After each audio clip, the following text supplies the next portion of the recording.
ડેડિયાપાડાના ધારાસભ્ય ચૈતર વસાવા જે પ્રકારે વનકર્મીને ફટકારવાના કેસમાં અત્યારે જેલમાં બંધ છે અને મામલે આડે હાથ લીધા હતા તેમને અને તેમની પાર્ટીના વડાપ્રધાન નરેન્દ્ર મોદી અને મામલાને લઈને પત્રકાર જગદીશ મહેતા શું કહી રહ્યા છે અને કેવી રીતે મામલો જોઈ રહ્યા છે તેની જ વાત કરવી છે.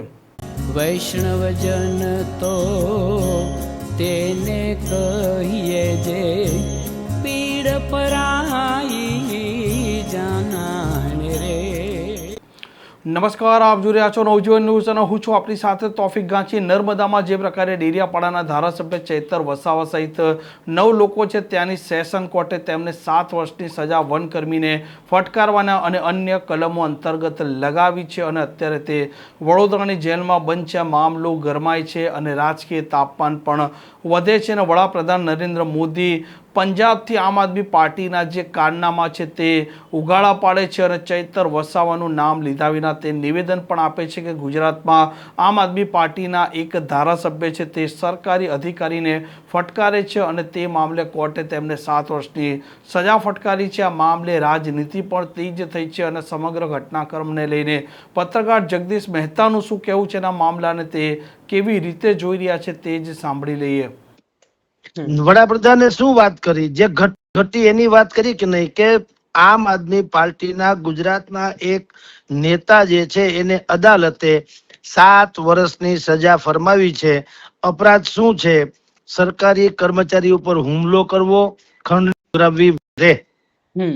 તો ઘટનામાં કાંઈ અતિશયોક્તિ હોય તો કયો. બરાબર.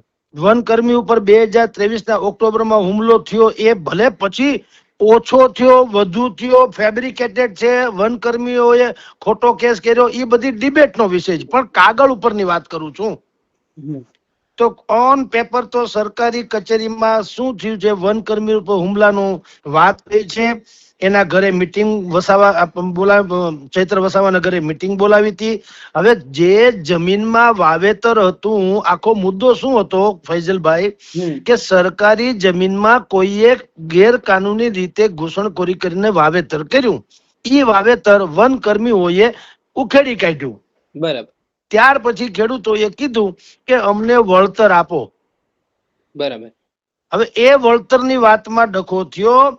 એમાં બેઠક બોલાવવામાં આવી વનકર્મીઓને વસાવાના ઘરે, અને એમાં એનો આક્ષેપ વનકર્મીઓનો છે. આપણે એને પુષ્ટિ ન કરીએ, પણ વનકર્મીઓએ આક્ષેપ શું કર્યો કે ભાઈ અમને ચૈતર વસાવાના ઘરે મીટિંગ માટે બોલાવ્યા, અમને અમારી સાથે ગાળી ગલોચ કરી, થપ્પડ પણ મારી અને હવામાં ગોળીબારે કર્યો અમને ડરાવવા માટે, એવું એને આક્ષેપ કર્યો. અને કીધું કે જો આ પતાવવું હોય, તમારે ડખો પતાવવો હોય તો તમારે પૈસા આપવા પડશે. એટલે વનકર્મીઓ એમ કે છે કે અમે 60,000 રૂપિયા ઓનલાઈન અમે ત્યાં આપ્યા પણ ખરા. એનો એને પુરાવો કોર્ટમાં રજૂ કર્યો. બરાબર. એટલે નર્મદા જિલ્લાની રાજપીપળા કોર્ટે ચૈતર વસાવા, એમના ધર્મપત્ની સહિત 9 લોકો સામે આ કેસ નોંધ્યો. એમાં આ લોકોને 7 વર્ષની સજા પડી. એનો ઉલ્લેખ કર્યો નરેન્દ્ર મોદીએ, વડાપ્રધાનશ્રીએ, કે ભાઈ આમ ઈ એટલા માટે ઉલ્લેખ કર્યો કે ભાઈ આમ આદમી પાર્ટી, જે તમે એમ માનો છો કે એ રાજકારણના શુદ્ધિકરણ માટે આવી હતી અને બિલકુલ સાફ સુથરી રાજનીતિ કરવામાં આવી છે, પણ એવું નથી. અને એને 2 દાખલા આપ્યા, ખાલી ગુજરાતના ચૈતરભાઈ વસાવાનો જ નહીં, એને દિલ્હીના તાહિર હુસેન, આમ આદમી પાર્ટીના નેતા છે, જે 2020માં પૂર્વ દિલ્હીમાં દંગા ફસાદ થયા, 50 જેટલા લોકો એમાં એના મોત નીપજ્યા. એમાં એક IB ના અધિકારી હતા અંકિત શર્મા, અંકિત શર્મા, એનું પણ મર્ડર થયું. એમાં તાહિર હુસેન નું નામ આવ્યું, એટલે અદાલતે એને પણ સજા ફરમાવી. બરાબર. તો આ 2 વાતનો નરેન્દ્ર મોદીએ તો કેવળ ઉલ્લેખ કર્યો ને કે ભાઈ આવું છે. એમાં એને જો એમ કીધું હોત કે ભાઈ ચૈતર વસાવા જે છે એની સામેનો કેસ ન હોય અને વાત કરી હોય તો જુદી વાત, અદાલતે સજા ન આપી હોય અને સજાની વાત કરી તો જુદી વાત છે.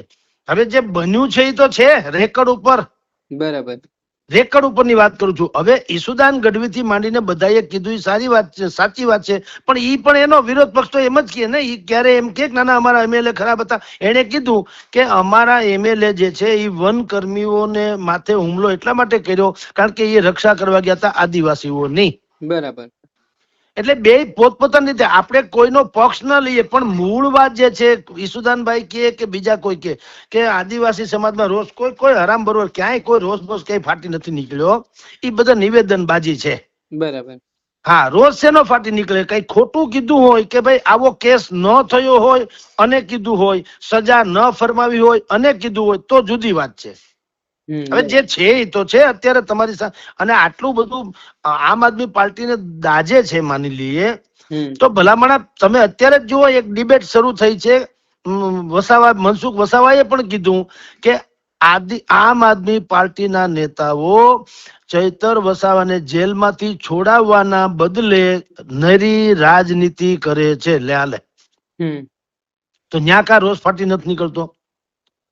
આ રાજુ કરપડા જેવું થયું. રાજુ કરપડા જેમ જેલમાં હતો અને પછી એને છોડાવવામાં મોડું કર્યું, પછી રાજુ કરપડા એ ભાજપમાં જોઈન્ટ થઈ ગયા, આમ આદમી છોડી દીધી. એવી રીતના ચૈતર વસાવાને અત્યારે જેલમાંથી છોડાવવા જોઈએ ને. ધર્મપત્નીશ્રીને તો જામીન મળી ગયા, નાનું બાળક હતું એટલે, બરોબર છે, માનવતાના ઓલા ઉપર.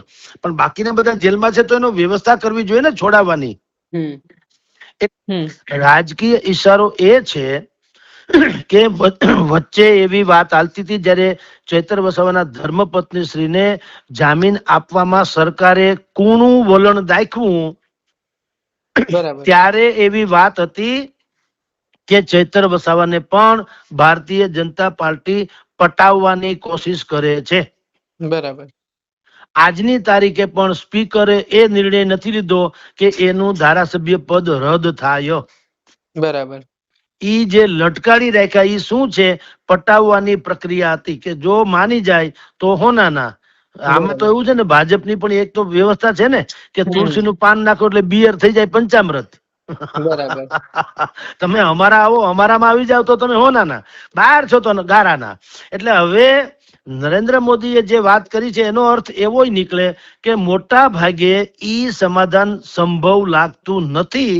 એટલે નરેન્દ્ર મોદીએ ચૈતર વસાવાનું નામ જોગ જે વાત કરી એનો અર્થ એમ છે કે ચૈતર વસાવા પણ હવે અલગ ભીલ પ્રદેશ તરફ વધુ ઝુકાવ ધરાવતા લાગે છે અને ભાજપમાં ભળવા નથી માંગતા, એટલે એનું નામનો ઉલ્લેખ કર્યો. નહીતર તાહિર હુસેન થી પતી જાય એમ હતું દિલ્હીના.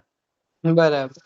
પણ ચૈતરભાઈ ને હડફેટે લીધાનો અર્થ એમ છે કે હવે એ જે સૂચિત ડીલ જે લોકોના ચર્ચામાં હતું, કોઈ ભાજપે કે આપણને સત્તાવાર કોઈ ન કહે, પણ જે વાત હતી બજારમાં કે ચૈતર વસાવાને ભાજપમાં ભેળવવાની કોશિશ થઈ રહી છે.